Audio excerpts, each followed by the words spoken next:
ইসরায়েলের গোয়েন্দা সংস্থা মোসাদের সদস্য বলে অভিযোগ তুলে দুজন ব্যক্তিকে গ্রেফতারের দাবি করেছে ইরান।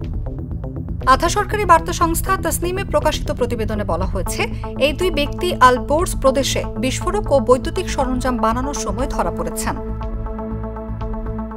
ইসরায়েলের সঙ্গে দীর্ঘদিনের ছায়া যুদ্ধে লিপ্ত ইরান আগেও বহু ব্যক্তিকে মোসাদের সঙ্গে সম্পৃক্ততার অভিযোগে গ্রেফতার ও মৃত্যুদণ্ড দিয়েছে, বিশেষ করে যারা ইরানের পরমাণু কর্মসূচি ব্যাহত করে নাশকতা বা হত্যাকাণ্ডের চেষ্টা চালিয়েছে বলে অভিযোগ রয়েছে।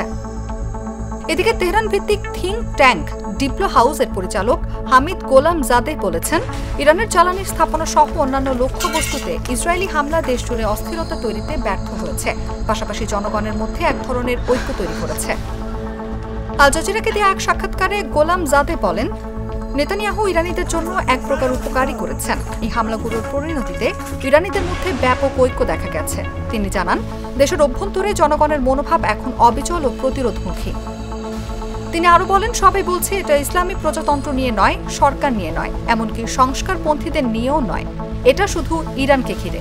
অনুভা বিশ্বাস, জাগো নিউজ। সানবিট সব দিবে সামাল। সানবিট ম্যাজিক প্রেস ডিশওয়াশিং এর মাথা ঘোরানো সলিউশন।